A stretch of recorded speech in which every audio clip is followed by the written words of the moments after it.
Bismillahirrahmanirrahim. Assalamualaikum warahmatullahi wabarakatuh. Perkenalkan, nama saya Salma Asahi dengan NIM 12121000073. Di sini saya akan mempresentasikan tentang penerapan teori Vygotsky pada metode pembelajaran online di masa pandemi terhadap anak usia dini. Masuknya virus corona ke Indonesia membawa dampak besar terhadap kehidupan masyarakat, mulai dari kehidupan kesehatan, ekonomi sosial, keagamaan, maupun dunia pendidikan. Dampak virus corona dalam dunia pendidikan terlihat pada kebijakan pemerintah pusat hingga pemerintah daerah yang memberikan kebijakan untuk meliburkan seluruh lembaga pendidikan dari tingkat pendidikan anak usia dini sampai perguruan tinggi. Hal ini dilakukan sebagai upaya mencegah meluasnya penularan virus corona. Diharapkan dengan seluruh lembaga pendidikan tidak melakukan aktivitas tatap muka. Hal ini menuntut para pendidik untuk lebih kreatif mengelola pembelajaran secara online sehingga pembelajaran dapat tetap berlangsung. Selanjutnya ada metode. Pengumpulan data pada jurnal ini menggunakan metode kualitatif dengan teknik analisis deskriptif data yang terkumpul dari berbagai artikel jurnal ilmiah yang telah dipublikasikan dan dapat ditelusuri menggunakan search Google Scholar, buku, dan lain sebagainya. Pengumpulan data dilakukan dengan melakukan penelusuran menggunakan kata kunci, anak usia dini, teori Vygotsky, dan metode pembelajaran online. Selanjutnya, menggunakan metode penelitian dengan melakukan survei terhadap beberapa orang tua sebagai pendamping anak saat pembelajaran online. Teori Vygotsky. Teori Vygotsky menyatakan bahwa anak yang belajar secara aktif lebih baik daripada anak yang pasif. Vygotsky sangat dikenal sebagai ahli psikologi pendidikan yang memperkenalkan teori sosial budaya. Teori yang dinyatakan beliau merupakan teori gabungan antara kognitif dengan sosial. Teorinya juga menyatakan bahwa perkembangan anak bergantung pada interaksi antara anak dengan orang yang ada di sekitarnya. Vygotsky juga menekankan pentingnya peran aktif seseorang dalam mengkonstruksi pengetahuannya. Teori ini lebih tepatnya disebut dengan pendekatan konstruktivisme. Maksudnya ialah perkembangan kognitif seseorang selain ditentukan oleh individu sendiri secara aktif, juga oleh lingkungan sosial yang aktif pula. Strategi pengajaran menurut Vygotsky. Yang pertama, menilai ZPD anak. Dalam strategi ini, anak-anak diberikan tes atau ujian formal untuk mengetahui seberapa paham anak dalam materi yang telah dipelajari. Yang kedua, menggunakan zona perkembangan proksimal dalam mengajar. Maksud strategi ini adalah intinya guru menjelaskan materi atau menyuruh anak untuk membuat sesuatu, tetapi terlebih dahulu guru memberikan arahan. Ketika guru melihat anak didiknya merasa kesulitan, tawarkan kepada anak seperti kalimat, "Apa yang bisa ibu bantu?"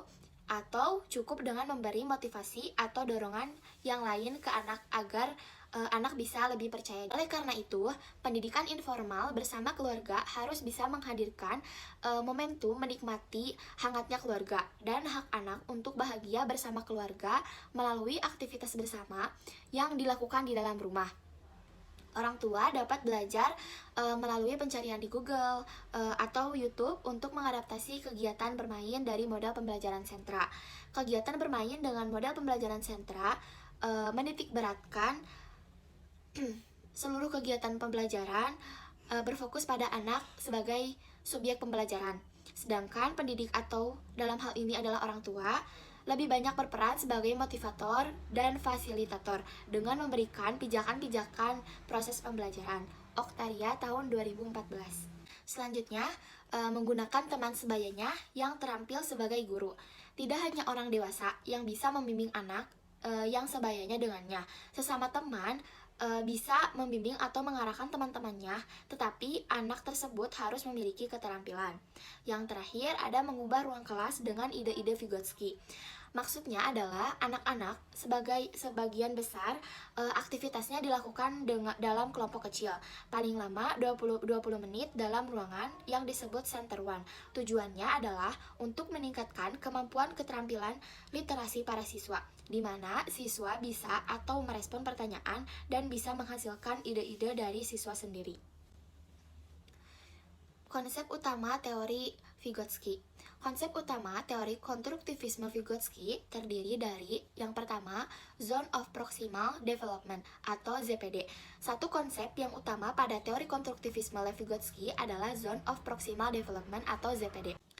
Selanjutnya 2012 menjelaskan bahwa ZPD merupakan jarak antara level potensi perkembangan yang ditentukan melalui pemecahan masalah secara mandiri dan level potensi perkembangan yang ditentukan melalui pemecahan masalah dengan bantuan orang lain atau dengan teman sebayanya yang lebih mampu. Selanjutnya ada scaffolding. Konsep lain dari teori konstruktivisme Lev Vygotsky adalah scaffolding. Scaffolding erat kaitannya dengan Zone of Proximal Development, yaitu sebuah teknik untuk mengubah level dukungan.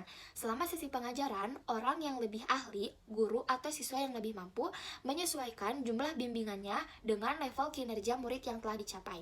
Ketika tugas yang akan dipelajari murid merupakan tugas yang baru, maka orang yang lebih ahli dapat menggunakan teknik instruksi langsung. Saat kemampuan siswa meningkat, maka semakin sedikit bimbingan yang diberikan. Vygotsky menganggap bahwa anak mempunyai konsep yang kaya, tapi tidak sistematis, tidak teratur, dan spontan. Gak ada bahasa dan pemikiran.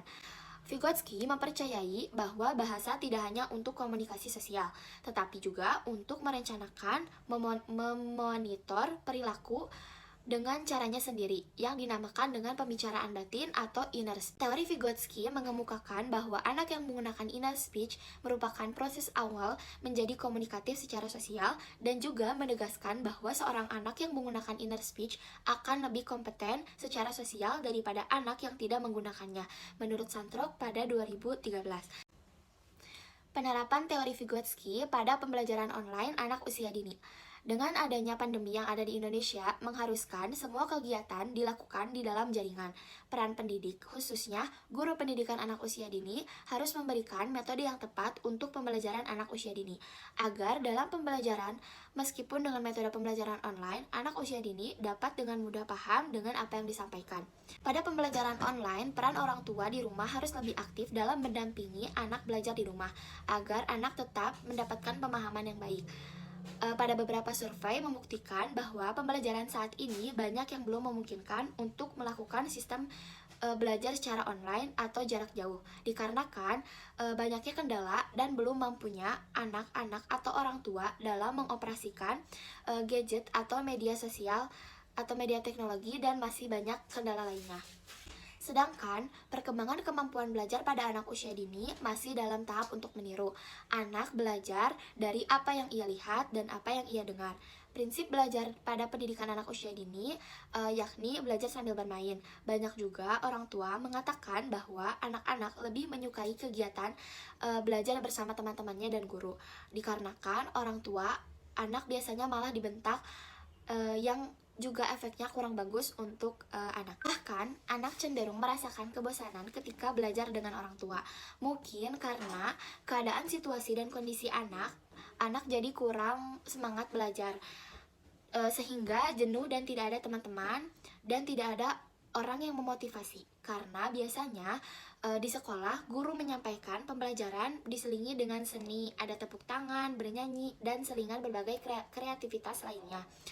Sedangkan di rumah, orang tua lebih cenderung menuntut anak untuk mampu atau bisa menguasai bidang pembelajaran dan cenderung monoton.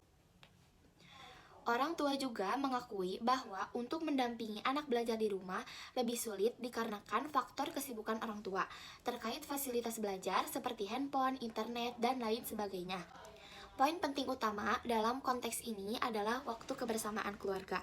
Tetapi ada yang harus benar-benar diperhatikan, bahwa kesempatan orang tua dan berkumpul di rumah seharian bersama anaknya jangan hanya dihabiskan dengan menonton televisi atau membiarkan anak bermain dengan gawai, menurut Octaria tahun 2015.